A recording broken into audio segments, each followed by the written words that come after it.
Hey, good evening. How the heck is everybody? It's good to see you. It's good to be seen by you. And welcome to the show. I'm so happy to be here. I hope you're happy to be here too. I'm Bill Sylvie. I'm your host. I'm doing just fine. Here to talk about some original D&D and some other fun stuff. So, how are you guys this evening?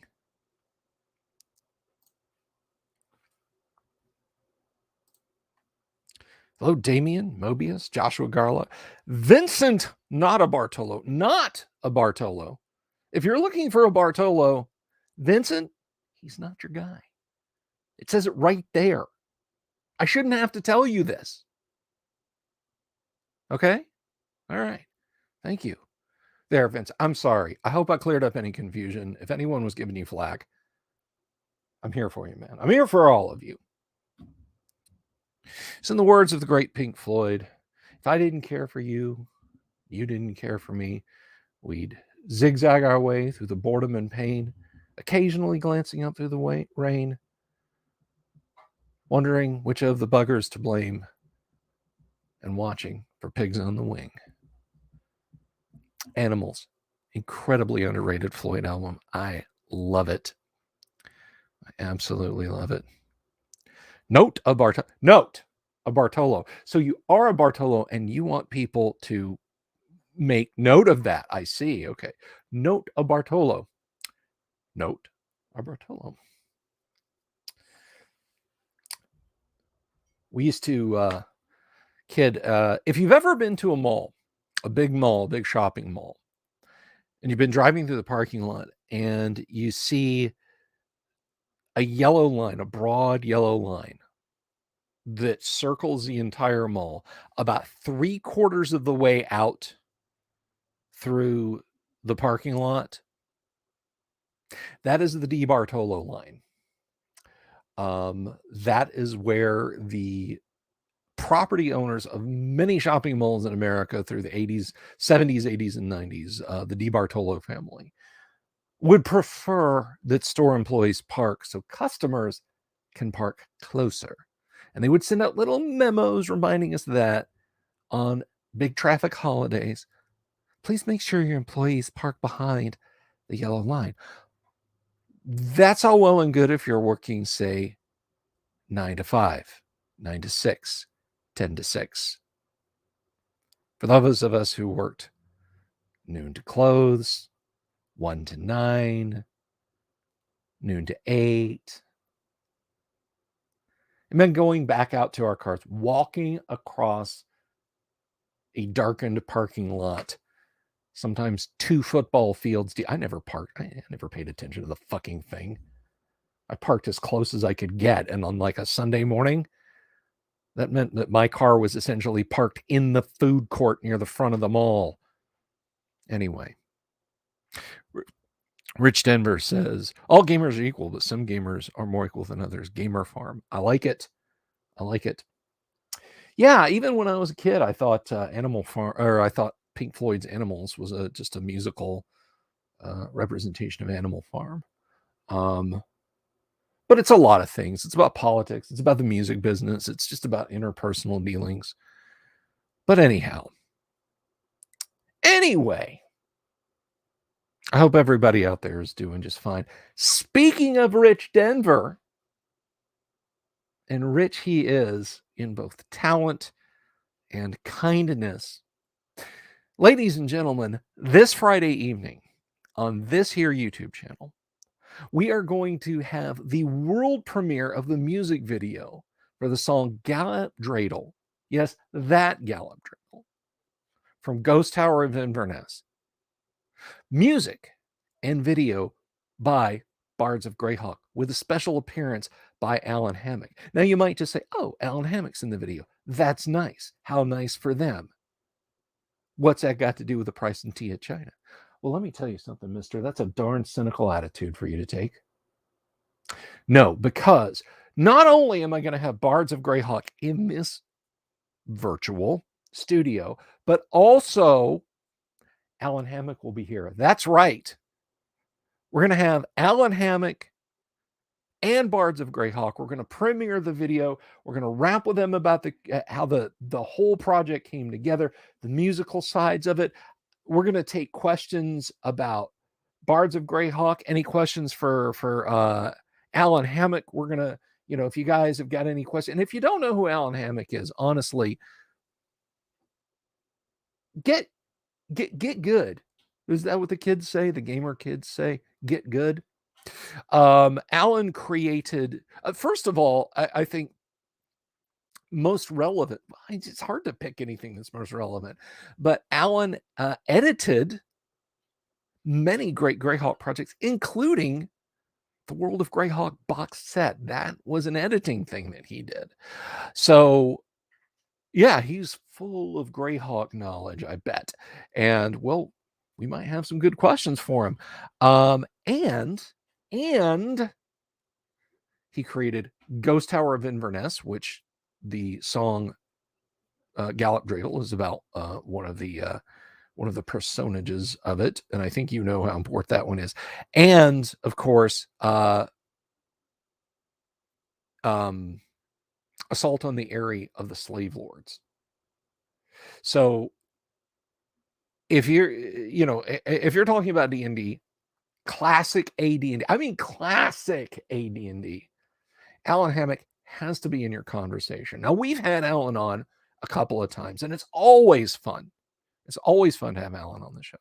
But we're gonna talk about the music video. We're gonna talk about anything that he wants to talk about. He is a living legend. Rich Denver taking the words right out of my mouth. He is a living legend. So we're looking at no. Don't you thank me, Rich. Don't you thank me. Do not you thank me. Thank you. And I'm going to put this up here. This is going. That's Alan Hammock is a living legend. Absolutely. And that will stay there unless any of you guys can say anything more awesome about Alan than that. Alan Hammock is a living legend, and he's going to be here. And maybe now I'm not going to promise anything. Like I had the Alan thing down pat when I was teasing it. Like maybe he'll be here. I knew he was going to be here. I knew he couldn't resist coming on my world-renowned, world-famous Dungeons and Dragons live stream broadcast from deep within inside my secured bunker. But this is just I don't know. He might see this and go full like possum and just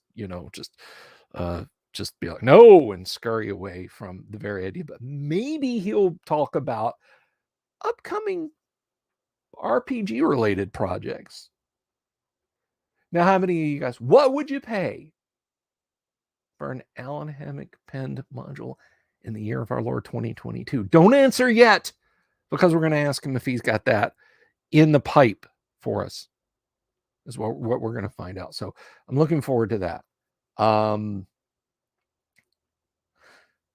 So that's a very special Friday we've got going on. Now, as if that wasn't enough. Like if I just said that was coming Friday, you guys would flock here.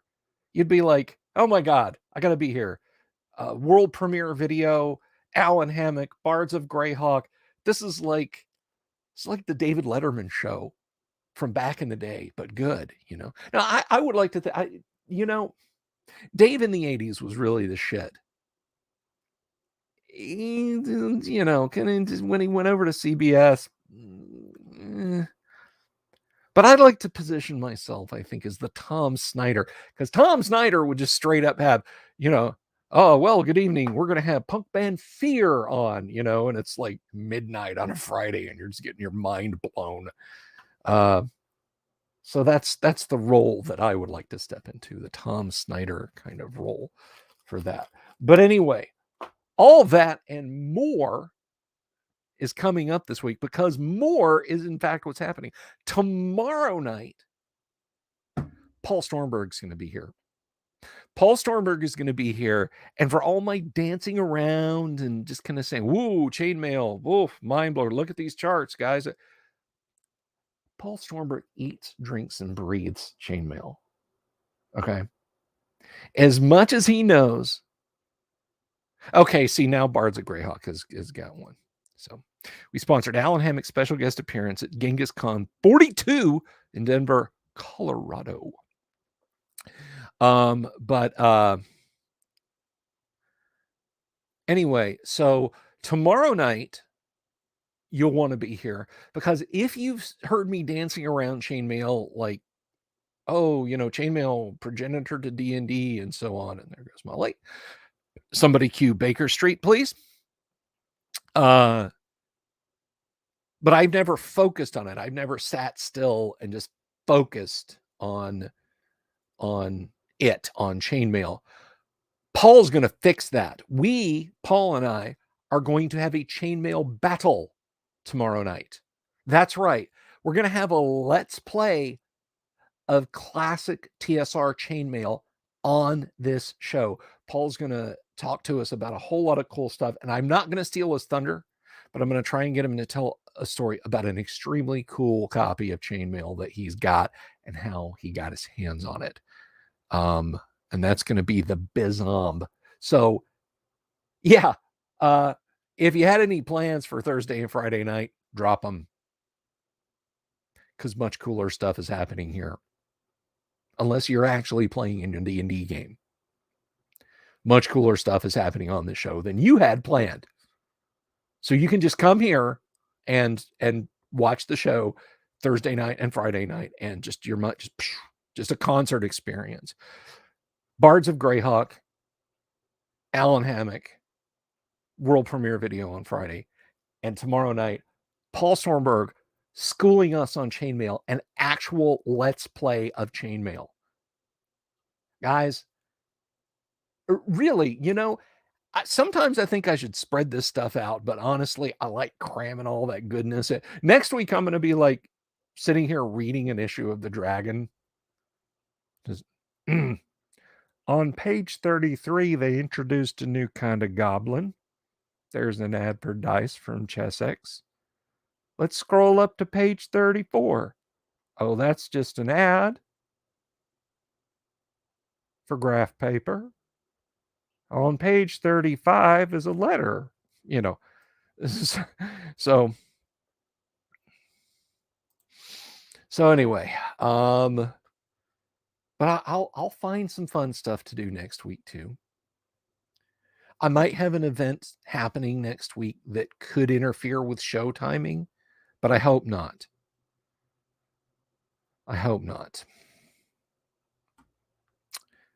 Let's see.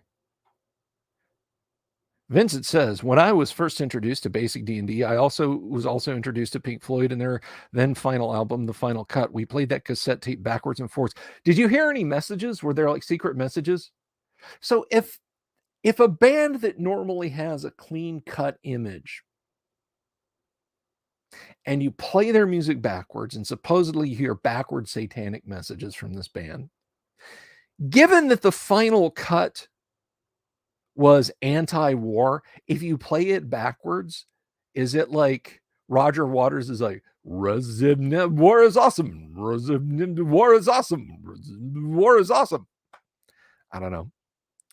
Vincent says, I'm sad to say my son and I have a father-son D&D game. Lol. I will be watching the show after the fact. That's fine. I approve of father-son D&D games. Do that. Go do that.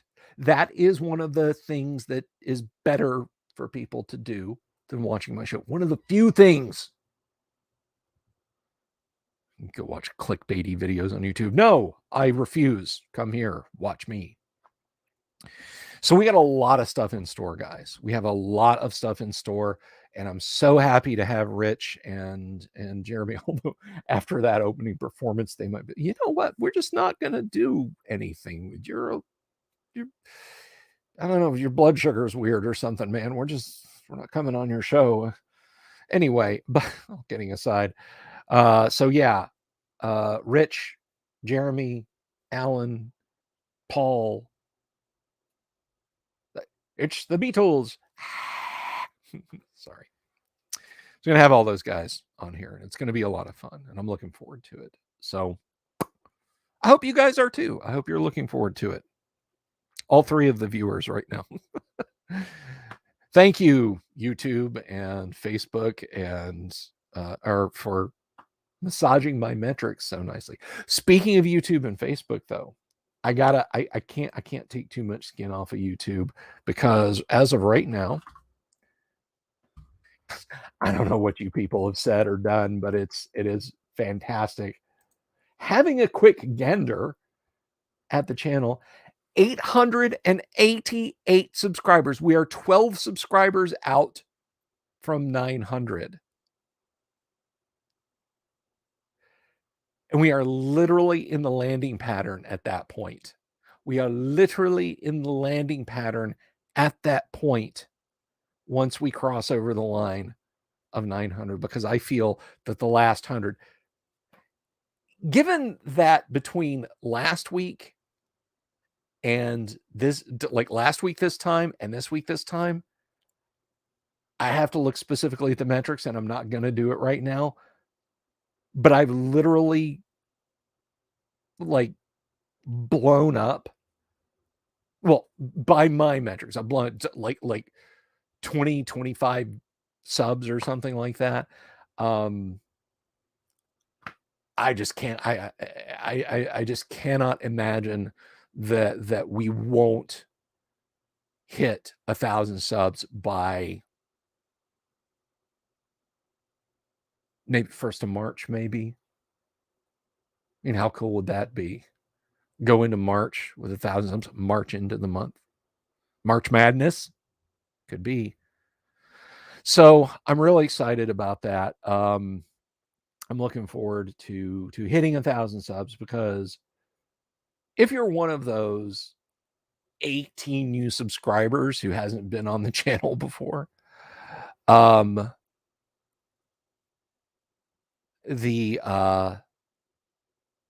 1,000 sub mark, and you're going, yeah, so you can monetize. No. It's a nice number. Yeah. Look, it's not just 1,000 subs. It's 1,000 subs and like X thousands of hours of watching my videos too. So, and I'm not putting that down. I'm not saying when I have 4,000 hours of engagement, then I will. No, just 1,000 viewers, because it's nice round numbers. It's fun. Thank you, Adam Black. But it's an 8-pack, Adam Black. When we hit 1,000 subs, we're going to have a mini con, the Great Underground Online Gaming Convention. I'm going to be running games. My co-host, we missed him this week. We love you to death, Kyle. Absolutely. You are fuel for the show, my friend. And that you were not able to be here, just, oh, I wish you could have been here. But anyway, you will be back next week. So has a nice ring to it. Mobius 8, 888. Sounds like a calculator error. You know, like if you turn my YouTube subs upside down, does it spell boobies? I don't, anyway. But now I found out that the Dungeon Minister is listening again. Well, resubscribe to his channel. Oh, he said boobies, and just unsubscribe again. But anyway, when we hit 1,000 subs, I will be running. We will have a miniature online gaming convention. Now I'll have to plan it. I'm not saying it's like we hit 1,000 subs on Friday, con kicks off on Saturday morning. I got to plan this thing, because I know dates and times and make sure everybody's available. But we'll run, I will run AD&D, original D&D. I'll play some Dungeon if people want to play Dungeon. We'll play a little bit of Hero Quest. I'll run some Twilight 2000. I'll run some Tales from the Loop, just because I like Tales from the Loop a lot. I know it's new school, but deal with it. And folks are already talking about coming to the mini con to run games, not just to participate, but to run games. Paul said he'd stop in and run a game. Adam Black right there says, I still want to run BX, but I'll definitely need some time to prep schedule. You'll have time. You'll have time. And guys, when I say that, there will be like we hit 1,000 subs and then I start planning for it. I'm not saying like we hit 1,000 subs next year we're going to have the con. I mean, it'll take me a while. I don't want to put like a few days, a few weeks or whatever, but it won't be like months and months and months and months. It's calm down, relax. It'll happen fairly shortly after we hit 1,000 subs, but I want to hit 1,000 subs first. And then we go from there. And then Adam's going to run some basic and expert D&D, which I will permit. All the stuff that I said I run, Paul Stormberg will run a game. That's right. If you've never gotten a chance to play in a Paul Stormberg run AD&D game at a con, you are missing something special. And now is your opportunity. Now is your opportunity to play in a Paul Stormberg run Dungeons and Dragons game, or possibly Chainmail. Who knows? I don't know. I don't know. Kyle will run games. I started talking about my co-host Kyle. Kyle was the first person to step up and volunteer, be voluntold that he was going to run it. Kyle, will you please run a game? And he was like, sure, Bob's your uncle. Crikey, throw a shrimp on the bride. He didn't say those things. I'm so sorry, Kyle. But no, he said he would run a game. And Don McVitie, Don Hellabard Games McVitie, might step up and run a game. Might. I don't want to put too much on Don. He's recovering from COVID and pneumonia. So, the talking with the breathing and everything, not so good. But so hopefully Don will be fully on the mend and able to play. So that is all stuff that's coming up. Isn't that exciting? Aren't you excited? I'm excited. You should be excited. Get excited, guys. It's all quiet out there, and I've got 4 viewers. But here's something you can get excited about. I'm going to have to pull the PDF off of my home server here.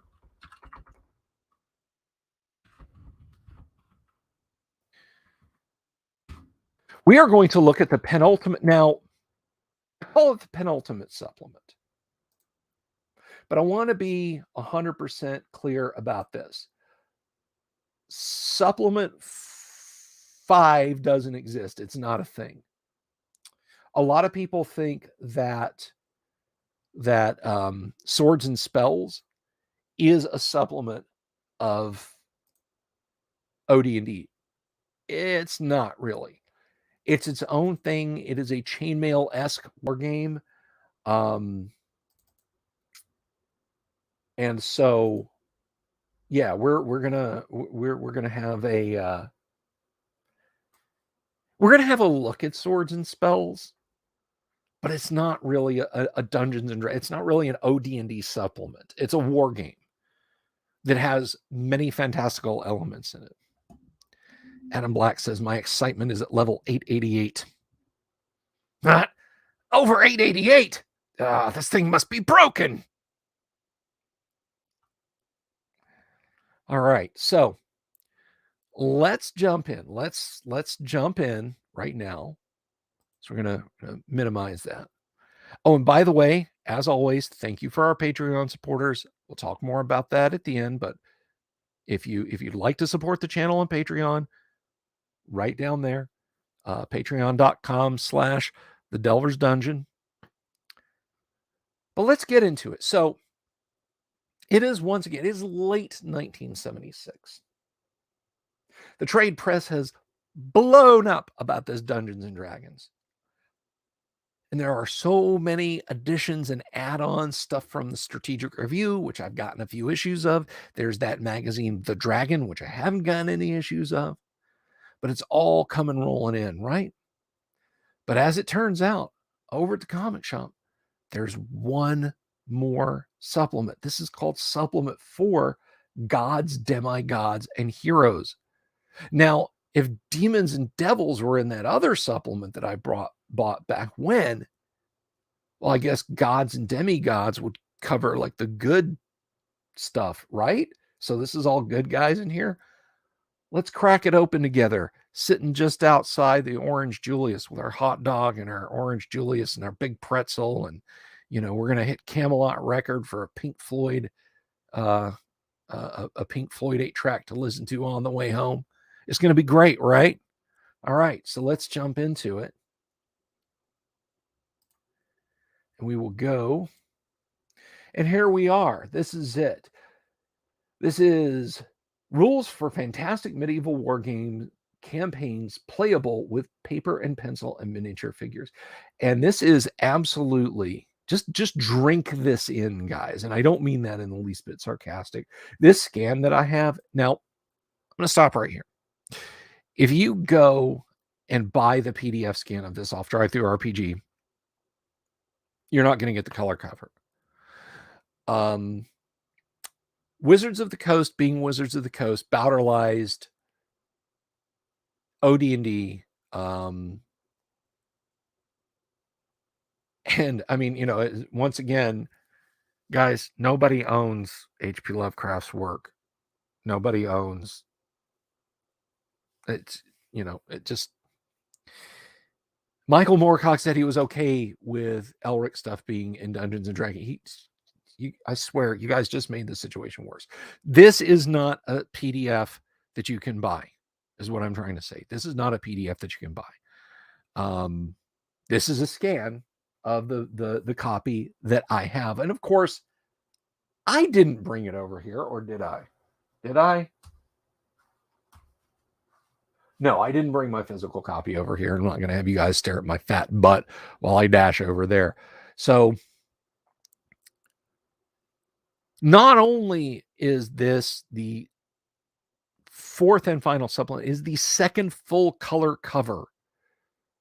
And it is to date the only other full color cover for any role-playing game. Lots of role-playing games are coming out now, guys. There's this Tunnels and Trolls, which I think is a D&D knockoff. There's this Traveler game, but from what they tell me, man, the math is really hard. Like, you got to do like vector equations and stuff like that.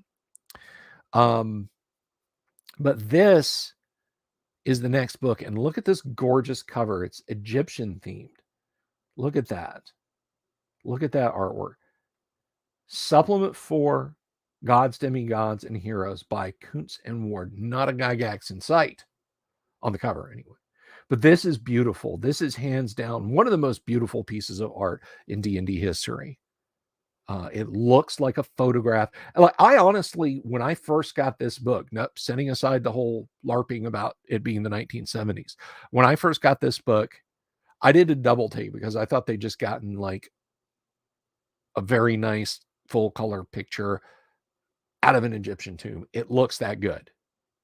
The rich colors, that beautiful hue of blue, the deep greens of the alligator head there, the gold tones of the skin and in the ankhs and in everything.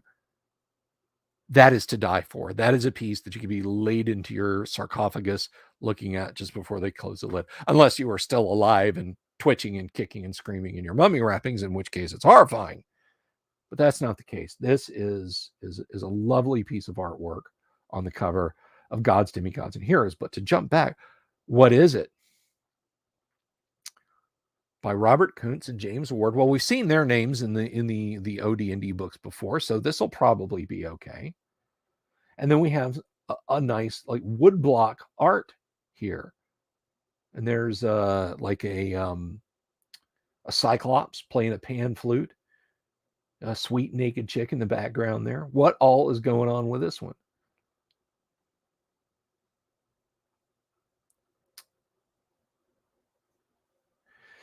So when it starts off, we'll look at the foreword. All right. Well, here it is. The last D&D supplement. It is with a strange mixture of sadness and relief that I tell you this. My first assignment, fresh out of college, was Blackmore. So this is Tim Kask talking here. I came to regard it with a mixture of love and loathing that has gradually seen the love win out. The loathing grew out of the educational trip that it was for me.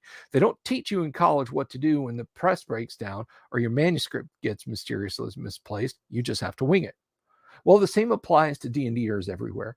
We've told you just about everything we can. From now on, when the circumstances aren't covered somewhere in the books, wing it as best you can. As we've said time and again, The rules were never meant to be more than guidelines, not even true rules. What the authors have done in this volume is to attempt to set down guidelines that will enable you to incorporate a number of various mythologies into your game/campaign. They make no claims that any of the material presented is exhausted or even infallible. Mythology is defined as a body of myths, especially the myths dealing with the gods, demigods, and heroes of a particular people, usually involving the supernatural. That's a good question, Rich, about the cover art. We'll get to that. Myth is defined as a legend. Obviously, when dealing with material of this sort, there's a lot of latitude in that interpretation. This is what the authors have presented, their interpretations. These interpretations are the result of months of painstaking, arduous research. As earlier defined, mythology is legend, and hundreds of volumes have been printed, each with its own interpretation. Further research and reading is recommended into all of the mythos presented herein. This is the merest of outlines presented in D&D terms. Now, I think this is an interesting note from Tim Kaz. This volume is something else also. Our last attempt to reach the Monty Hall DMs. There's that DM again. Even my referee is now calling himself a dungeon master. All right. Perhaps now some of the giveaway campaigns will look foolish as they truly are.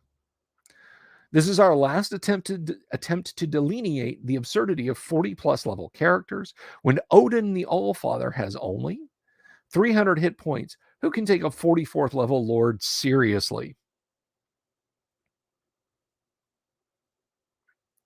This volume does not herald the end of new D&D material. There will always be new material. 'Tis the nature of the beastie.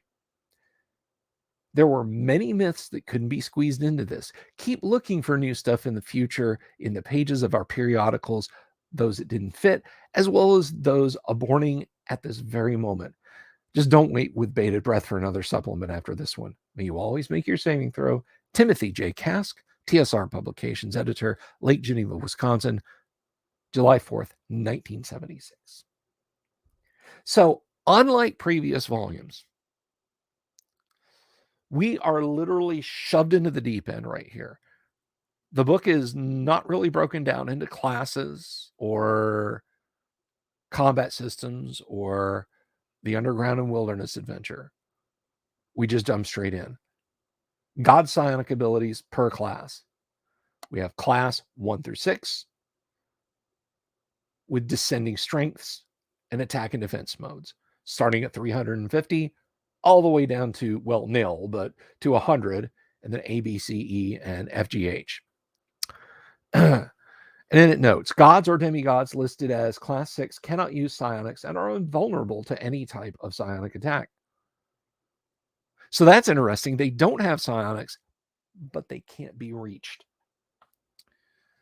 And I'm sorry, Rich, whoever did the cover art, we're going to ask Paul that tomorrow night. He probably knows, but there's no indication in this book as to who did the cover art. I think it may have been David Sutherland, but we'll find out. Maybe Paul will be able to tell us. And then it says, note, unless specifically noted otherwise, all gods and demigods, pre-rolled abilities, strength, intelligence, etc., are considered to be 20. Heroes or otherwise non-god types are either listed or will have to be predetermined by the respective judge. And we jump right into Egyptian mythology. Now, each section has a heading. I'm not going to stop and do each god's listing. I'm just not going to do it. We would be here all night. I'm going to get to some expurgated sections, and we're going to talk about incorporating this in your game. If I stopped and did each section, we would be here until 4 o'clock in the morning. I ain't doing that anymore. I have worn holes in my limbic system, guys. My amygdala are the consistency of gummy bears right now.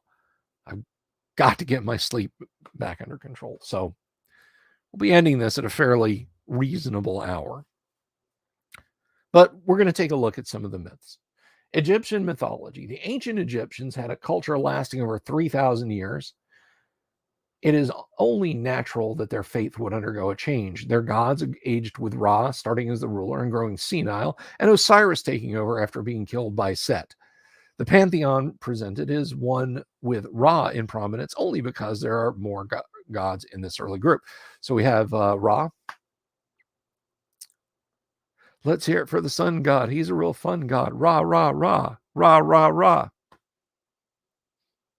And laugh. That's funny. You know it is. All right. So right off the bat, sun god, Ra, sun god, king of the gods, armor class 3, move 24, 300 hit points, magic ability, see below. As a fighter, no psionics. Appears with a giant hawk's head and body of a muscular man. He has the power to shoot twin rays of searing heat from his hands for 4 to 40 points. He can shape change, has a permanent anti-magic shell around him, and can cast a full area of full daylight anywhere. Flies, his eyes cast death rays, and he can raise the dead. Oh, he can cast daylight anywhere and can fly. I'm like, flies? He can cast flies anywhere.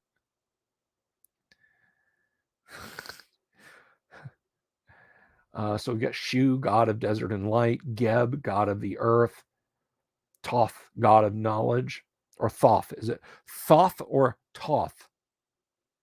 T-Hoth. I know it's not T-Hoth. I'm just saying. Anyway. The gleam in the eye of Sit, god of evil and the night.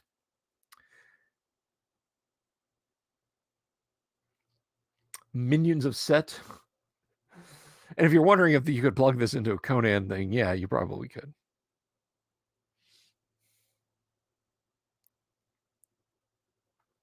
See, right there, you know what Thulsa Doom is? He's a minion of Set. And this was before Conan. This is 6 years before Conan the Barbarian comes out. And you kind of wonder, because Thulsa Doom is he talks about being a worshiper of Set and he can turn himself into a giant snake. Maybe, John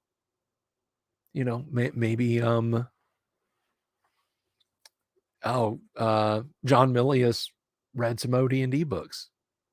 Although it was Oliver Stone. Maybe it was Oliver Stone who wrote some OD&D books, but read some OD&D books.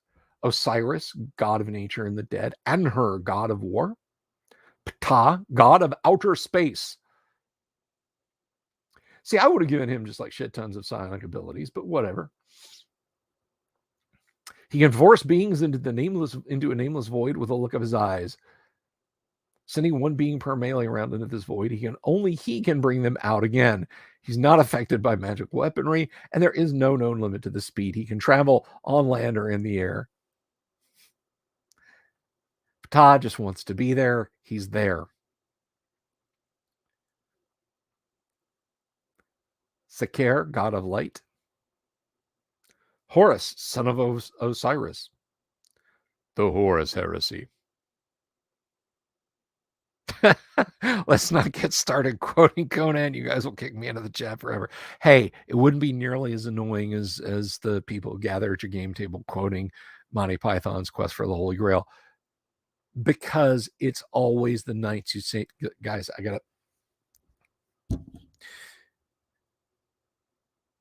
the Knights Who Say Knee was funny once. Anyway, let's move on.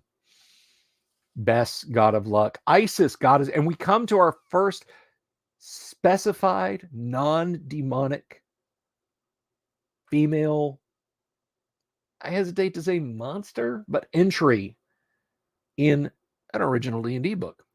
Isis, goddess of magic. And I say, if you're listening, I'm talking about the Egyptian goddess.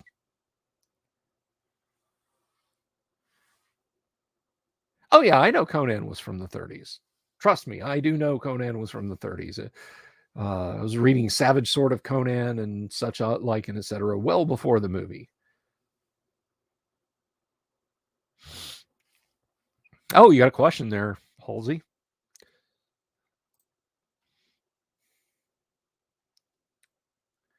But let us move on. Isis usually appears as a well-proportioned woman, Hubba. She can use any spells anytime she wishes and is unaffected by any weapon. She wears a magical headdress that puts her in contact with any god anytime she wills. She's got your digits. She's got her cell phone. She understands the fashioning of magical charms as no other being and is able to form these so that they resist the effects of one spell only. She gives these to any being she favors of the lawful or neutral alignment. The giving of this charm does not depend on any action, just your whimsical nature. There you go. Fireballs will never harm you, dear. Nor magic missiles you. Nor charm person you. Tefnut, goddess of storms and flowing water. The twin to Shu, and woe be unto the being that tries to hurt a hair on her head, as she will seek immediate revenge, and Horus might come to help too. Don't mess with their chick, man.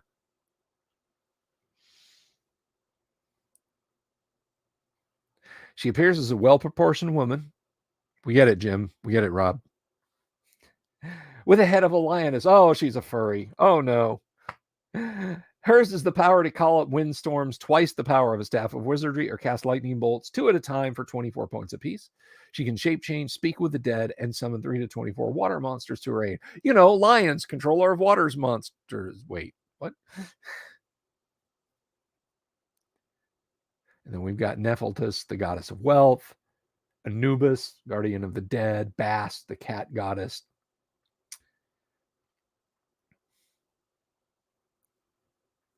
Renetnet, goddess of good fortune. Amset, god of the south. I thought that was the god of cashing your paycheck early. Amset. Anyway. Happy. Happy is an extremely short dwarf right out of D&D. I'm sure the Egyptians would have been shocked to hear that. His main power is to be unaffected by anything sent at him from a northerly direction. This power also lets him turn any force directed at him from the north back at its center, double the force. He too can shape change. So, you know, on a long enough ruler, every direction is from the north, isn't it? Unless it's from the east or the west. Can Happy not deflect attacks also from any quadrant to the south by saying, that's from the north? Technically, it's from the north.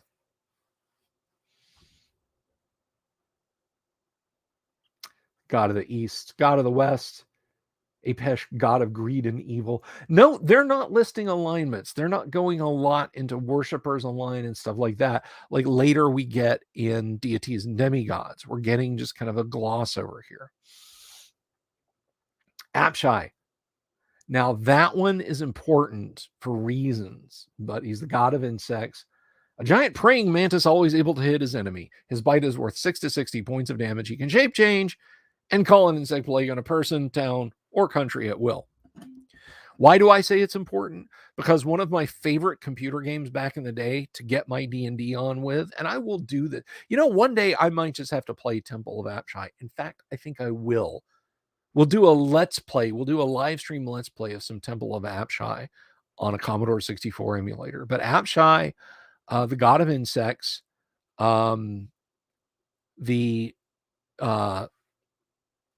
Epic's game, Temple of Apshai, which spawned like 5 or 6 sequels, started with Apshai.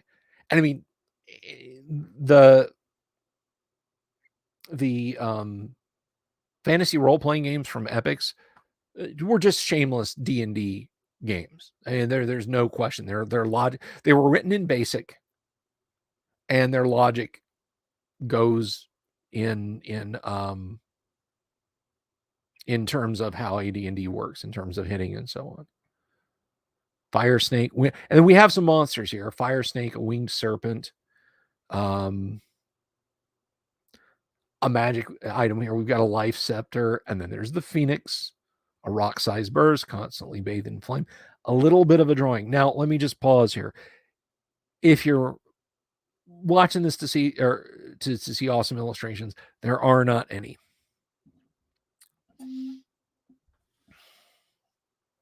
Yes, Temple of Apshai is fantastic. So, well said, Joe. So then we come into the gods of India. We have Indra, and we have Indra's elephant, Agni, god of fire, Shiva. You betrayed Shiva. Surya and his chariot, Vishnu. By the many arms of Vishnu, I swear it is not true. Does mention Greyhawk. Vishnu can make a double strength prismatic wall as per Greyhawk, shape change and teleport. When he enters battle, he uses 4 devices: a seashell capable of sending the holder into an ethereal state, a disc weapon capable of shooting fire rays for 5 to 50 points of damage for a maximum distance of 40 yards, a lotus flower capable of restoring all lost hit points at a touch, and a mace which disintegrates anything it touches, not making its magic saving throw. He also has a bow of curses called Sarnj and a +3 sword of demon slaying called Mandaka. I'm behind Vishnu, man. Vishnu, I got your back. Vishnu rides Garuda, the king of all birds. This half-man, half-bird hates all things evil with a mad passion. 18-inch movement on the ground, 38 inches in the air, 60 feet tall, strikes with its wings for 5 to 50, 100 hit points, and a saving throw of 3. Garuda is said to be able to carry 5 gods in full battle armor and not be slowed in its flight. The bird can sense any evil creature or a thing in a 1-mile area. You have the Brahma there, the Hindu mythology ruler of the gods.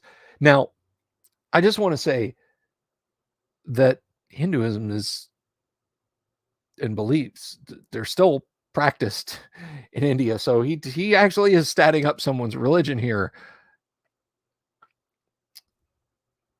Rudra, god of robbers and thieves. Kali, the black earth monster. I think that's probably supposed to be Mother. I don't have my physical copy over here. But we have 20 feet tall with night black skin, tusk coming from her mouth, 3 eyes in her one head, and 4 arms ending in claws. She demands human sacrifices of her human worshippers on Earth. She can shape change. Anyone facing her must make a fear saving throw for every 5 melee turns, and her claws penetrate anything they touch. Kalima!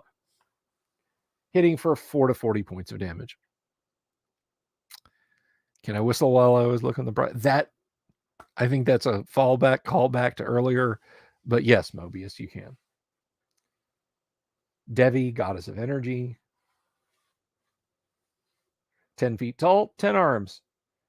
Able to make any part of her body ethereal shape change, regenerate 10 points per melee round. She shoots 30 points of energy from her hands every melee round. Now, they say her hands. She has 10 arms. So does that mean 300 points per melee round? Can she just go around deleting on other gods? I mean, 30 points of energy. Doesn't say there's a saving throw. She moves as a beam of light at any speed she wishes. Well, yeah. Devi's OP. Nerf Devi, please, in next update. Lakshmi, goddess of good and bad fortune.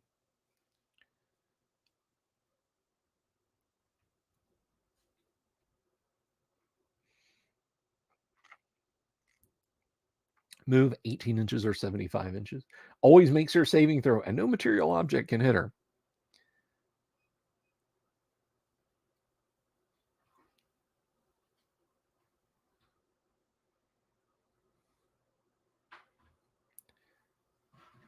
So a lot, yeah, there's a lot in there. Now I want to get to the stuff that I want to get to the stuff here, because the deities and the demigods are very spiffy here through each of them.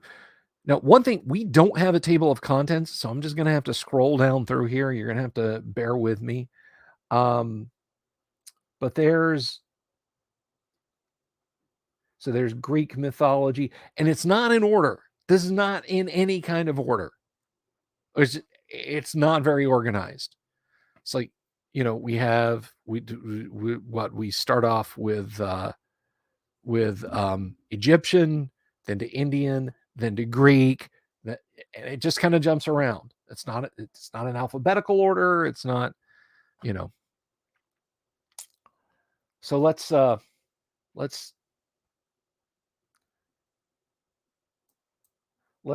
keep going here because we want to find the forbidden stuff. Oh, I passed it. Let's see. Chronos here. Nope, I did not. Greek gods, you're going to have all of those. Celtic mythos, which I think is as steeped in European culture as D&D is. I don't know of many people who ran like Celtic themed campaigns, like, elves, like all elves basically being like drow in terms of their weirdness, just regardless of the color of their skin. These gods, that would have been an interesting campaign.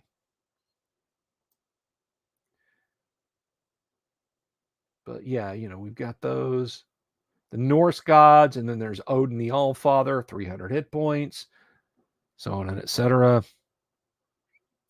The Odin Eye, Odin's weaponry, Odin's bow, the rune wand, acts as a rod of rulership, conjure or dispel demon. See, Eldritch Wizardry for listed demons, he may summon or dispel a demon once a month. Emanates a continual anti-magic spell. Odin's magic can work through this shell. Odin OP, please nerf.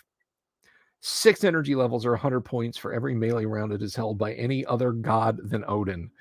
Causes instantaneous death to any mortal or non-god that handles it. It is an artifact and as such cannot be detected by detect magic spells, etc. Corselet of mail +5, helm +5.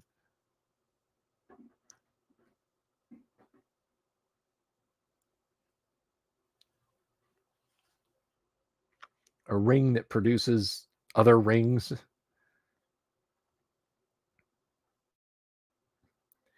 Just so, I mean, if you're introducing this into OD&D, I mean, if you as a referee are having the problem that Tim Kask said, you need to come back to this book.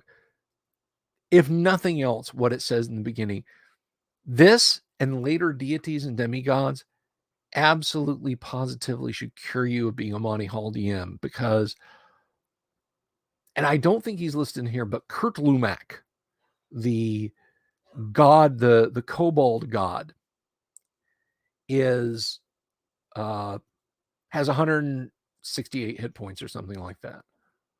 168 hit points. It should be easy to bump off. Maybe. But yeah, rein in your campaigns a little bit, I think is what they're saying. But we're going to get, we know what we want to see. There's all the, let's see, the Norse goddesses. See, here, the goddesses are broken out. Frigga, Freya, Idun, and then other Norse divinities. Hel, the goddess of death.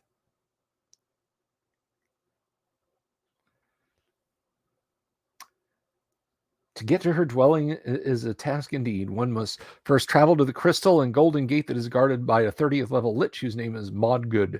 This lich requires a toll of blood before the adventurer may pass. Next is the Gjallar Bridge, which is enveloped in flames. Should the persons pass this successfully, they venture through Ironwood, trees with iron leaves, where nothing dwells, and will find themselves at Hellgate, guarded by Garm, a gigantic dog with blood-stained fur. This monster will be dealt with separately. The only way to pass is to appease the dog with hell cake. Within, the adventurers will pass many streams, which are Leapiter, where solemn oaths are sworn, and Slid, where swords continually roll down its flowing waters. Finally, the Hull of Hell, Elvinder, and you best have a good reason for coming. I like that. I like how he put that in there. Adam's right. Once you allow a single Monty Python reference, they never stop. You have to stop them. Hell will often travel about on her three-legged white horse, spreading famine and plagues. Hel is the daughter of Loki. Doesn't that put your Marvel movie into a different perspective? The Norn, that's not the Norm. Norm! It's Norn, Norn.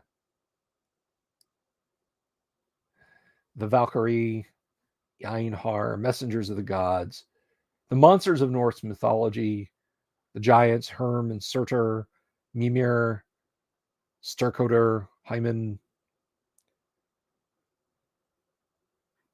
Skykrimmer, Mokkerkalf, and then others. And then in the Dayless Garm, the Fenris Wolf, the Midgard Serpent. Hit points, body, infinite. Oh boy.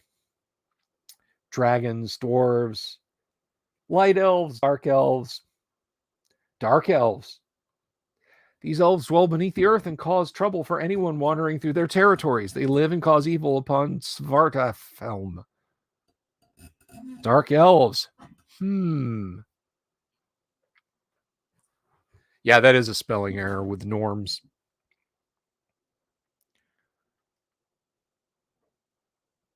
Brownies. These beings look like dwarves and dress in gray with a red pointed cap. They avoid all outside contact. Use dwarves in D&D for determination of numbers. The Neck.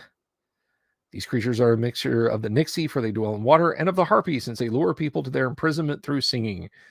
Use all appropriate D&D Nixie statistics for determination of numbers, etc. Mermen. So much stuff here. A final note on Norse mythology, and we do have some illustrations.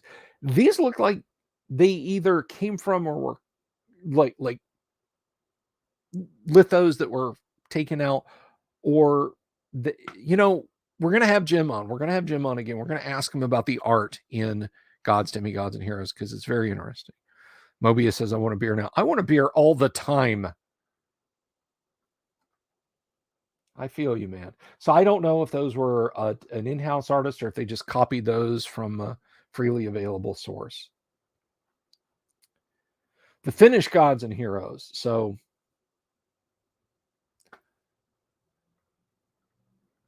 oh my God. Again, Vainamoinen, you're too OP. Nerf Vainamoinen. But we're going down because we're gonna get to other stuff. There's Finnish gods and Lemminkainen and Vainamoinen and Ilmarin and Luti and all those. The Finnish gods, monsters of Finnish mythology.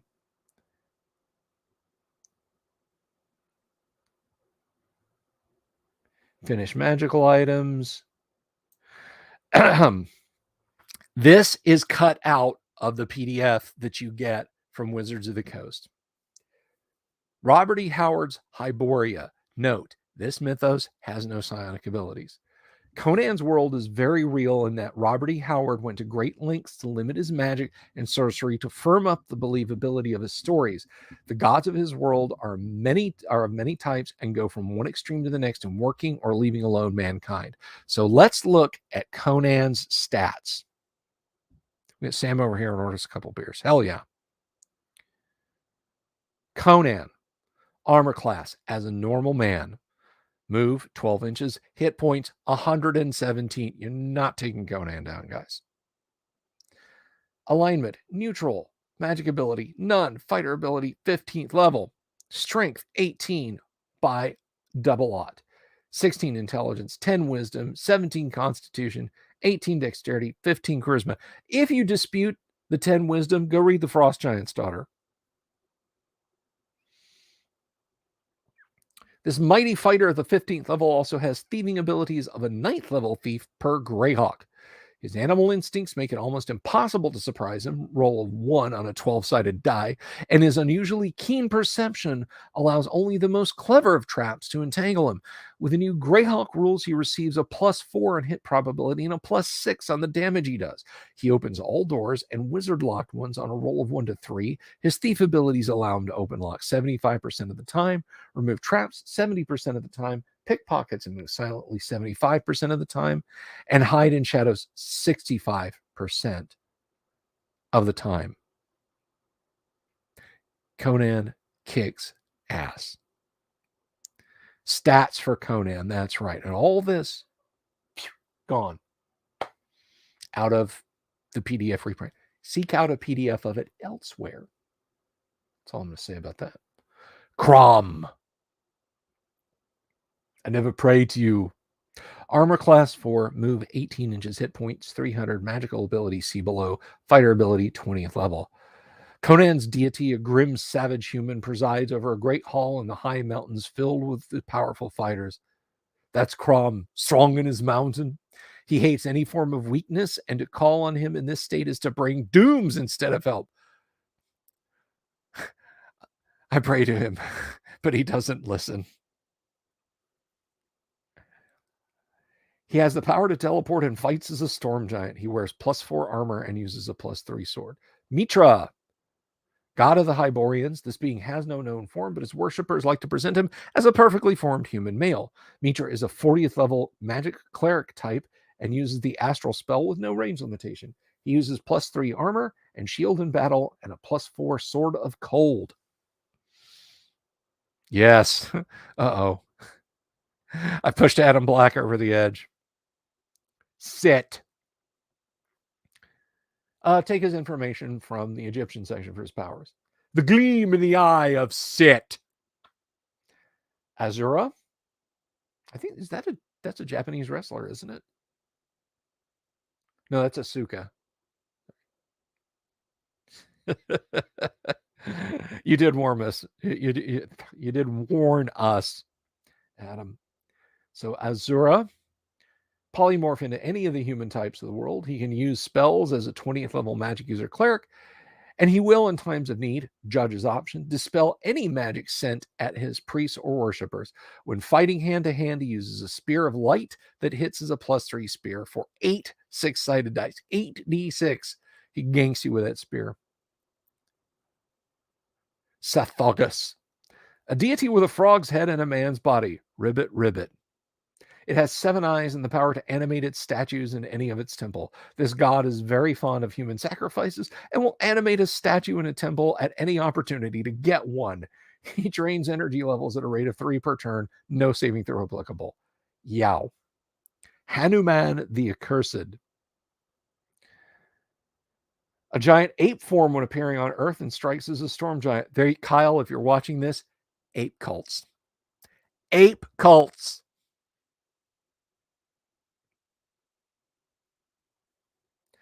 His ancient religion of the East requires human sacrifices. Ape cults, Kyle. With a blood-chilling cry of ook ook, the priests of Hanuman are upon you.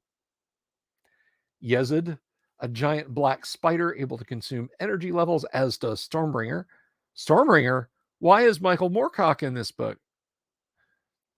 And use all the powers of a phase spider. Its evil priests keep it in human sacrifices, and for this, it supplies them with tiny hand-sized pearls. Now, it says tiny hand-sized pearls. Are they pearls that are like that big or tiny and fit in your hand? These black pearls, upon a mental command, will turn into a poisonous spider, biting for 2 dice, 10-sided of damn good lord. The pearls are usually placed in the center of a piece of jewelry that the priests give to high officials and other people of importance. Then I would guess it's a small, just fits in your hand. Blood-stained god.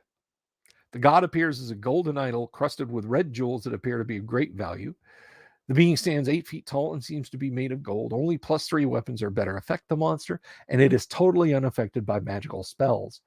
This deity will take its own sacrifices as it animates the idol and throws any greedy robbers into a chasm in its temple.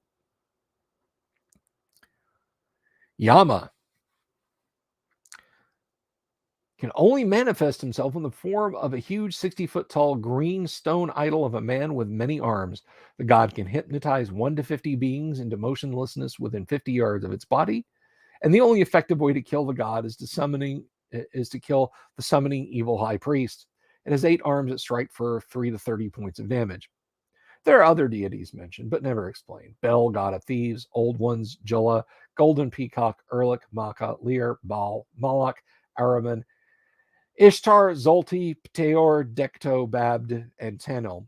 Mananan was mentioned as a deity. I am sure that the Celtic god of the same name can be used in this case. The Viking gods were mentioned, and these are dealt with in another section.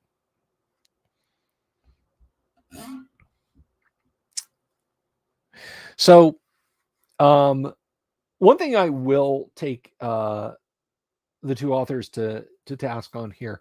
The old ones, at least as far as I'm aware. So both Fritz Leiber and Robert E. Howard were correspondents and pen pals, basically, corresponding friends of Howard Phillips Lovecraft.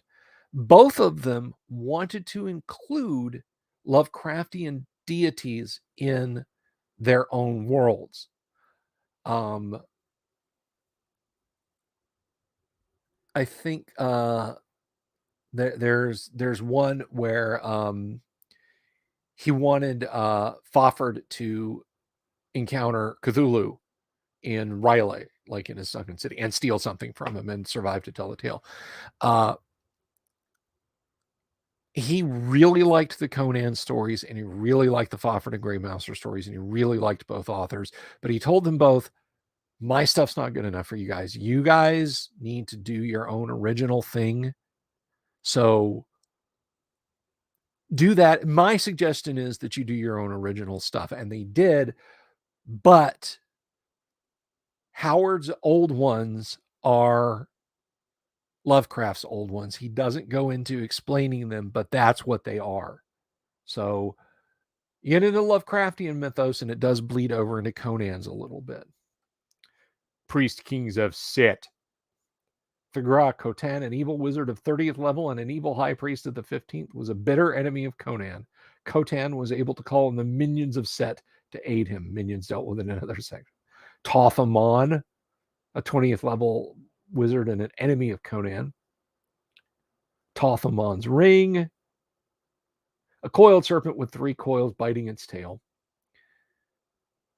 Khitan assassins, treat as assassins, poor Blackmore. The Black Seers, tall men with shaven heads and a definite vulture look about them. These evil magic users live high in the mountains.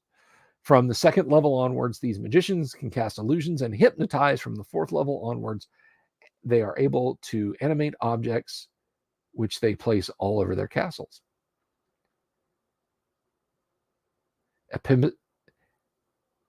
Epimestrus the Sage, entombed 1,500 years before Conan was born, he was able, with the help of the gods of law and neutrality, to contact Conan and advise him. If anyone is foolish enough to attack him, treat him as a 40th level lich per Greyhawk. Don't attack him. Pictus Shaman, evil priest of the savage Pict race, only vaguely dealt with in stories. Treat them as llamas per D&D. They have one special power, the ability to make a captured foe exchange minds with a snake. That sounds pretty psionic to me, boys. What do I know? Priest of the Golden Peacock is a cleric. Evil priest, never higher than bishop per D&D. They have the power from the 3rd level on to hide in shadows as a master thief. Giant slug as per Greyhawk. Demon of the Black Hands, a triple strength invisible stalker. Mountain apes. Ape cults again per ogres. Brilucus, neither man nor beast nor demon, but a little of all 3. Bestial cravings for human blood. Supernatural powers of endurance. They appear as gargoyles, but that's where the resemblance ends. They have the strength of a hell giant with the intelligence to attack the strongest member of any party first. Thaug the Demon, 10-foot tall frog-like being with very large extended eyes and long fangs that naturally like to eat human flesh. Olam Ogna, triple strength zombie per D&D, but with full intelligence. Kraken, comes to us fully described in Aid Merritt's Dwellers in the Mirage. It is a giant octopus which is able to live on the land. The creature must be called from another dimension where it is imprisoned and constantly trying to leave. Sounds something else octopoidy that we know of.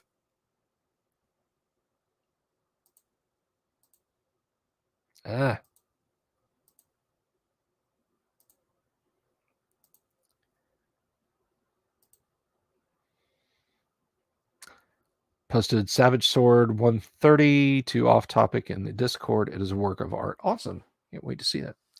So yeah, something from A. Merritt creeping into the Howard mythos.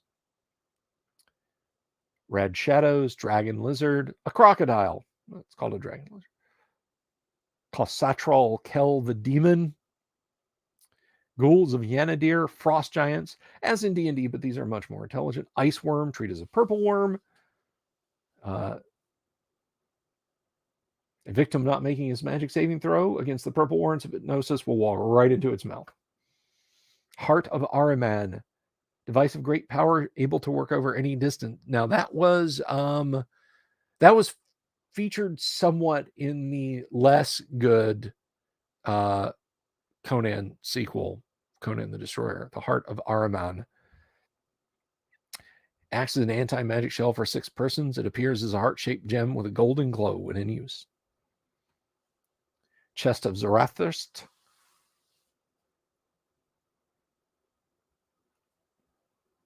Just a trapped chest. Vampire Gorgon of Akhlat.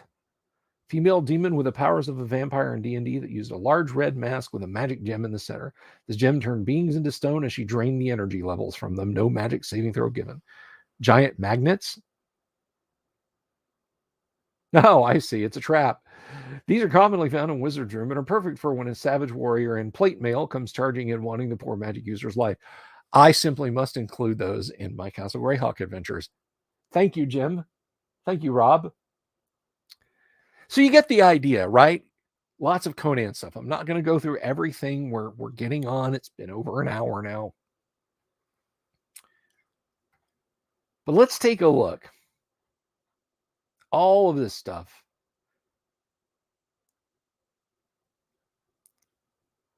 Elric and the Melniboné storyline. That's right. We not only get Conan in here, we get Elric also. Elric and Conan in the same book. How can the book not explode? Well, let me tell you something. I've kind of gotten over my Michael Moorcock phase. Like, I don't think I'll ever go back and reread any Michael Moorcock except for maybe I just read the Silver Warriors and it was pretty turgid. I skipped past the Black Lotus. Stygian, the best. Maybe we'll look at that at the end of the 90 minutes there, Adam. But the Elric and the Melniboné storyline is the exact opposite to Conan. So the story goes, Michael Moorcock read Conan and was disgusted by it because it was violent and misogynist. Did you read your own books? Did you eat your own cooking, Michael? The horrid stuff that happens like in the first few chapters of the Elric sagas. If you were against that sort of thing, instead of writing more of it, you should have thrown your typewriter out. Anyway, sorry. To move on. And that's not directed at fans of Elric. That's just directed at Moorcock's deep hypocrisy. So we have Elric, 45 hit points, move 8. Chaotic, of course. 19th level magic user, 10th level fighter, psionic ability class 5. So he gets a little bit of psionic. Unless otherwise noted, psionic ability is class 6. The Ring of Kings that he has, a rare Octorius gem, 3 special functions. A ring of many spells storing, can place any spell or spells he wishes. Is an opener of dimensional gates through which he's able to call on rulers of every type of earthly creature. It resembles a rod of rulership in that he can, after calling on these beings, ask for their assistance and expect to get it. And now we come to Stormbringer. Chaotic in nature, this sword has an intelligence of 12 and an ego of 12, is +5 when hitting. In the presence of Mornblade is as a dancing sword and drains energy levels. On a roll of 11 to 20, it will drain all of the levels from a being it hits, with a roll of 7 to 10, allowing it to drain 1/2 if it hits. The energy levels gained from the battle are transferred to Elric, giving him an 18 strength and 100 on his exceptional strength. It also adds to his hit points by the method of rolling the proper die for the type of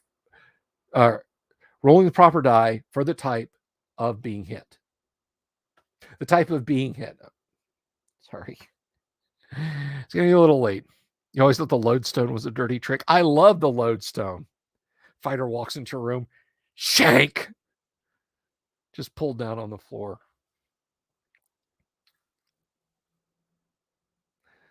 If a magic user is hit on a roll of a four-sided die, roll a four-sided die and multiply the number gotten by the levels the magic user has. The same is done for all other classes and creatures. Yow. The sword becomes satiated after draining off 300 energy levels, in which case, after 10 melee turns, Elric reverts back to his former strength and hit points.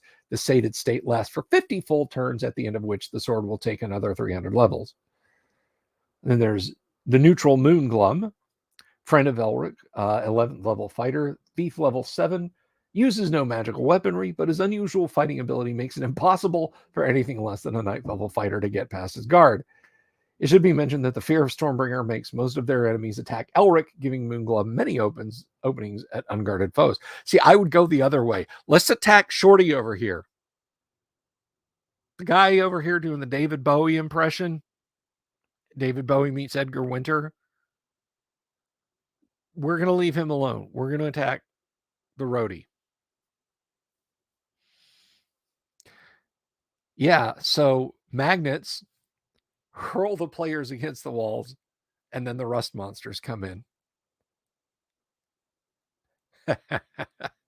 My Tuesday night group is going to hate me. Your Coon, of course, Elric's cousin, a twin to Stormbringer called Mournblade. Of course, your Coon gets his fairly quickly in the Elric sagas, so, you know.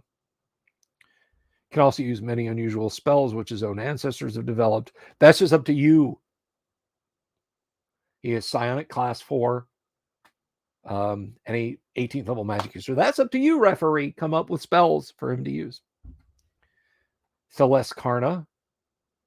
He's Theleb Karna, and I can't remember. I think in the book he was Theleb Karna, but he's Theleb Karna in Deities and Demi-Gods, and I think in the Elric sagas he's Theleb Karna. So this may be a typo.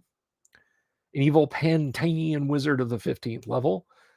This man was able to call upon demons, elementals of unusual power, and gods from other dimensions to aid him.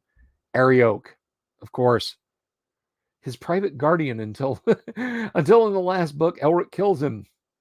He has the powers of, well, you can read it there. Lord Zionbarg appears on Earth as a slim young girl, can shape change, has the strength of a storm giant, etc., etc., etc. Those pledging themselves the same way beings pledged to Arioch to receive his age, judge his option. There are other gods of chaos mentioned, but not dealt with in the stories. Those wishing in their game to have these gods must give them their own power, and then we get a whole list. They use a symbol of many arrows radiating around a small circle, with all the arrows amber colored. The Law faction uses a single blood red arrow pointing upward. The lawful gods are even less described, with Dawnblast the Justice Maker, the only one mentioned. They all appear as slim, perfectly formed humans dressed in beautiful silks and feather-light armor, using slender weapons in battle.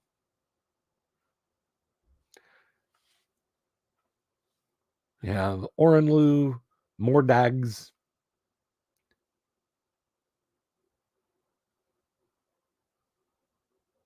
Fate, which, you know, is just Fate is might as well just say the Dungeon Master.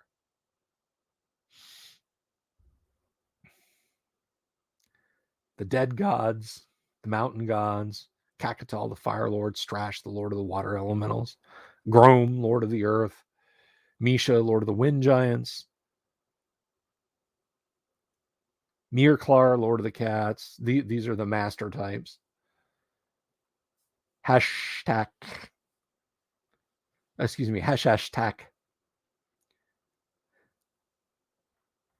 Roofdrak, Lord of the Dogs. Mur-Ah, Lord of Cattle. Lilith, Lady of the Birds. Lilith, excuse me. Leet. Lord of the... I'm not going to try and pronounce that. If anyone wants to do like a YouTube short where they're trying to say that, knock yourself out. A 40-foot tall mosquito with a wingspan of 140 feet.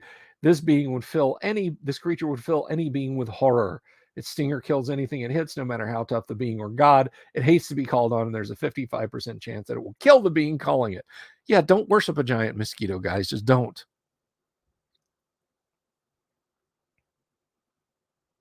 The Elnoin. A 6-foot tall woman with flaming red hair and shark-like teeth. They whirl swords over 5 feet long above their heads to deadly effect. Their fighting ability is that of a 10th level lord, and they know no fear. They come in numbers from 10 to 1,000 and stay after their task is completed. They stay, you say? The Grellic, the mortal enemies of the Illinois, will only appear from their home dimension in their presence. They appear as giant apes again, and have the strength of a storm giant. They use nets, shields, and ropes in battle and die after all the Illinois are dead. The Pantang warriors as men fighting tigers of Tang, 10-foot tall tigers, Yao. Mahurim, humanoids, winged humanoids with hawk faces and a wingspan of 10 feet. Dragons of Dragon Isle as a red dragon. Mist giants, Darzy hunting dogs, Clackars, not Clark bars, Quarlung, a giant toad thing able to eat levels, Assassinator of the Gods, giant owl, demon ward pact, Unai, Chimerae, far different from their D&D counterparts. They're natural shape changers and intelligent when assuming the new shape are fully capable of using all the shape's powers. They will change only into monster or beast types and travel into packs of 4 to 12. They only attack one at a time. Well, that's convenient. Jackie Chan would be able to cope with them, yeah? Delmains. I love the Delmains, man. They were part of that great 50s rock sound. I'm sorry. Nerain horses, vulture lions, vampire trees, treated as Ents. While they are Ents, now, here again, you didn't stop TSR effectively. They're Ents. Treat as Ents. Treat Ents. While they are Ents, they have a unique vampire ability. Their leaves float out and attach themselves to the body, sucking its blood. The leaves will then leave the tree to make a kill, and when the creature is dead, return to the tree. There's a range limit of 120 yards, and the leaves will die if taken further than that. Puree blood red octopus. The whisperer of impossible secrets. Again, I think a little nod to Cthulhu here. Arrows of law, black crystal door, noose of flesh.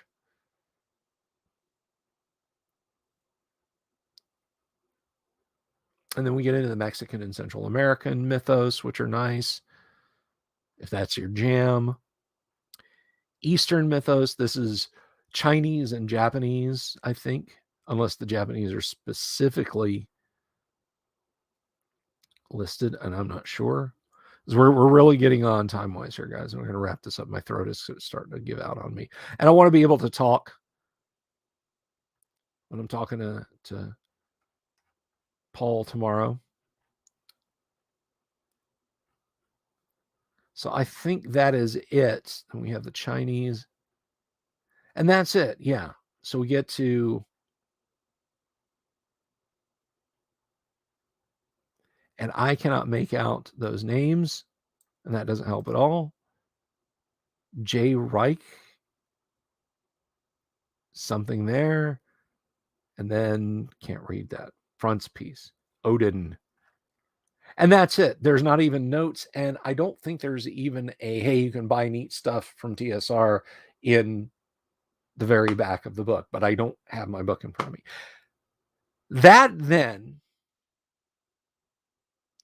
That then is supplement 4. At this point, you've got a stack of books about this thick of original D&D books, ranging from stuff as mundane as giant rats all the way up to Odin. Now, at this point, I, as a man from 1976, could be forgiven in saying, I wish this stuff was better organized, because at this point, guys, we have 3 core rule books, 2 supplements of specific campaign world stuff, another supplement which covers mind powers and demons and artifacts, and then this book ups the ante even further with gods. And I've been collecting back issues of the Strategic Review as quick as my buddy who works in the comic shop across the street from the mall can get them in. And they cover a whole bunch of stuff. Like alignments you can be both good and chaotic. What is that even about? Or lawful and evil? There's all that. There's all the classes mentioned in there and different rules. And now this new magazine called the Dragon is coming out, and it's going to be even bigger, and I'm sure it'll have more stuff in it. I wish there was a D&D that just kind of had everything in 1 or 2 handy volumes for the player and the dungeon master. Just brought everything back into 2 or 3 books. But I mean, it's 1976. Disco's riding tall in the saddle. Gas is almost $3 a gallon.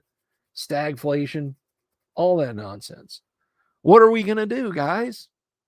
What are we going to do? So that's gods, demigods, and heroes.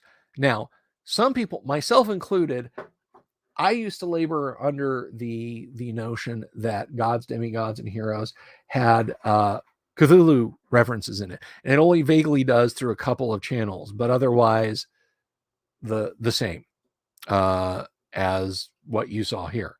So there's no Cthulhu in this one. Cthulhu doesn't show up until deities and demigods, which we as D&D players here in the year 1976 won't get for 5 more years. We won't get an expanded book. So I hope you guys have enjoyed this journey through the supplements.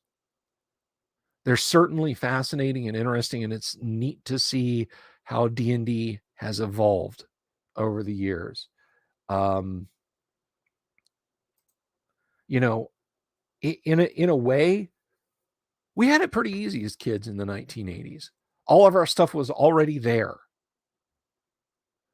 And as a kid, 10, 11 years old, just getting into D&D, I didn't know about all of this jazzmatazz. Hell, I barely could grasp D&D. I'll tell you the story of getting started in D&D another time. But I mean, imagine it is 1976 and you've got these flimsy digest-sized books, a box that, let's face it, by 1976, if you've been playing D&D extensively and you got yours, whether it was a wood grain or whatever, it's kind of starting to fall apart because you've been stuffing the books in them as they come, and it's been going into your backpack or knocking around in whatever satchel you're taking to your D&D games, and so on and etc. And issues of the strategic review and the dragon, and are those legit or not? And you don't know what's on the horizon. But then the major revision is announced, Advanced Dungeons and Dragons. Now, I'm not going to take us through Dungeons and Dragons like we're seeing it for the first time. We did all that when we did the How to Play AD&D series. But this is really, really a fascinating look back. And now you might ask, and you'd be forgiven for still wondering this after all this, you might ask, Bill, is it worth it though? Is it worth going and getting original D&D to play it? I say yes. I stand very firmly, for example, that the psionics in OD&D are better and easier to use and less onerous and game damaging than AD&Ds. In fact, I will argue that OD&D features the only good psionics in any version of D&D. Now, if you play 2nd edition, 3rd edition, 3.5, Pathfinder, 4th edition, or 5th edition, and you like how they do psionics, or even AD&D psionics, good on you. I'm not slagging you or your game choices at all. Someone who's a fan of the show said to me, he's like, they love the show and everything. But he's like, man, don't tear down the 5e players. They want to love classic D&D. You don't build up your thing by tearing down somebody else's. And I think there's a lot of wisdom to that. I can get irritated and angry about what Wizards of the Coast does with the rules. But if you're out there playing 5e and you've been watching this and you're like, OD&D sounds pretty boss. You know what? It might be. You might enjoy the heck out of OD&D. So yeah, I do think it's worth getting the OD&D PDF rules set from Drive Through RPG or the DM's Guild. Take them, get them printed up, send them to Lulu if they don't offer print on demand through Wizards of the Coast, and get yourself a rule. I think you'll find, particularly if you run it as an event or something like that, I think you're going to find that people really enjoy it, that it's a refreshing break from worrying about powers, and every stat means something, and every stat adds a bonus or imposes a penalty. I think you're going to find that it works and works well. And I've said this before, and it's the absolute truth. We'll see you, Adam Black. Take care of yourself, my friend.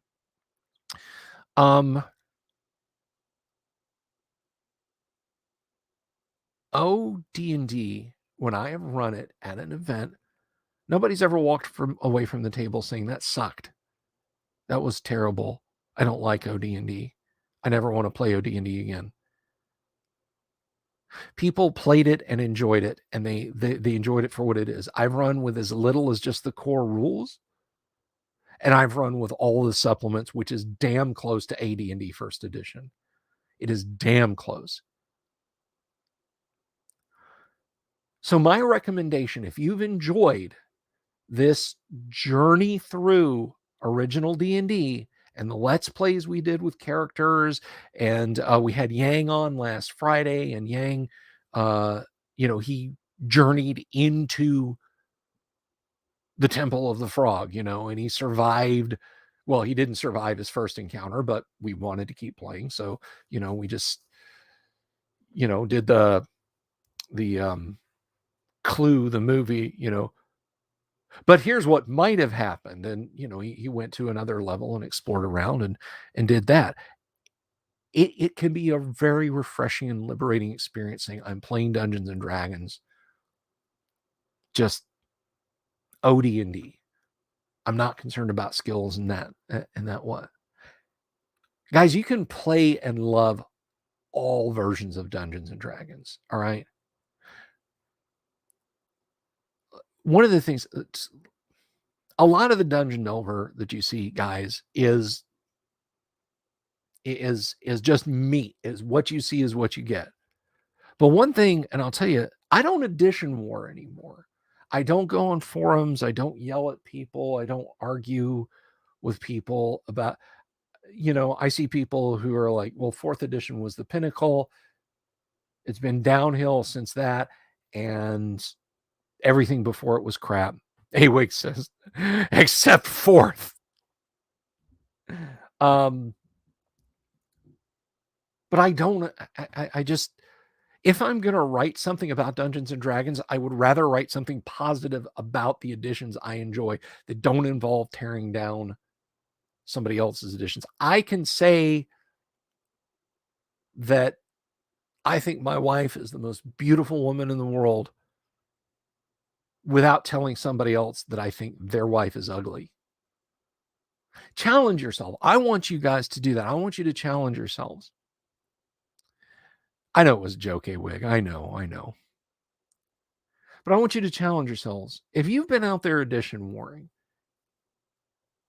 and their rare beasties in real life will come up to you and say, Pathfinder is the best. AD&D sucks. Why would you even play that? You just don't meet those people on the streets, guys. You don't. But I want to challenge you. Go and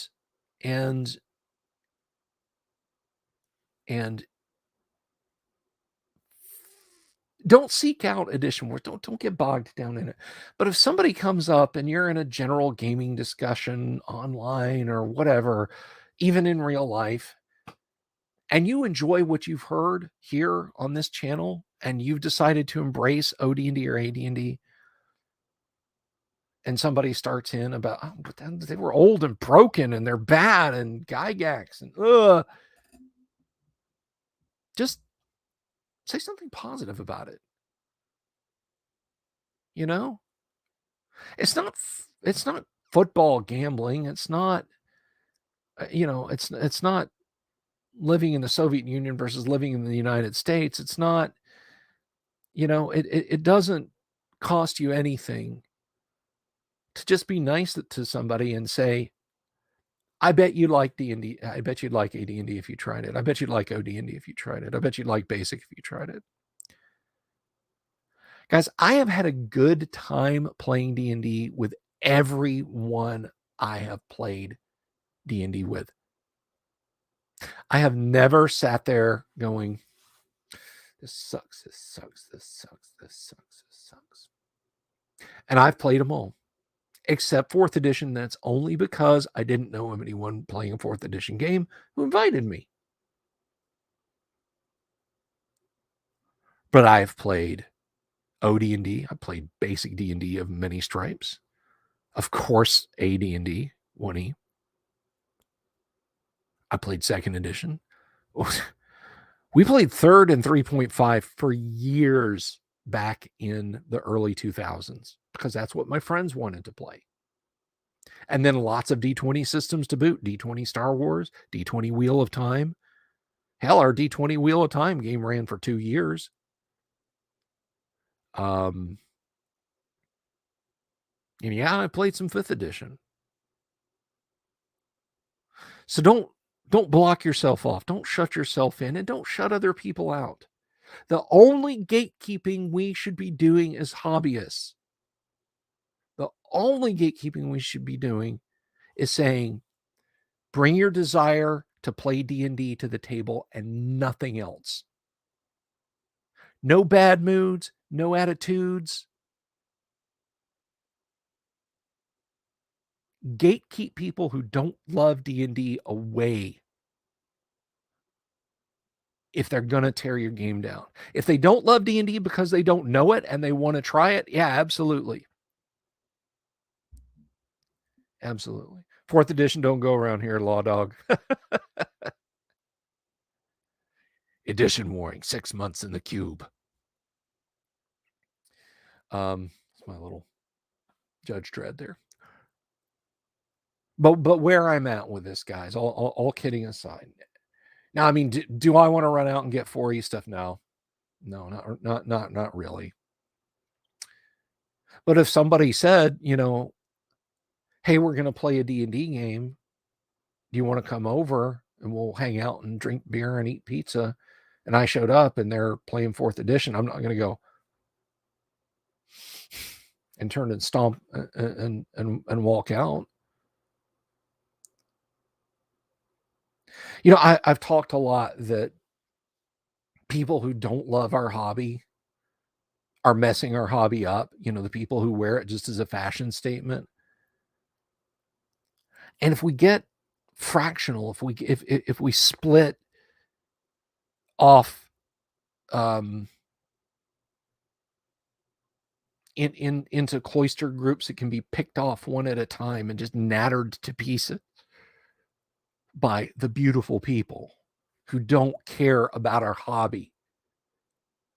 Then what have we gained? I mean, we can come through and we can say, yeah, but at least I never said a good thing about 5th edition. No, nobody wants that. You don't want it. I don't want it. That guy doesn't want it. That guy doesn't want it. That guy definitely doesn't want it. Vincent says, I definitely want to play OD&D.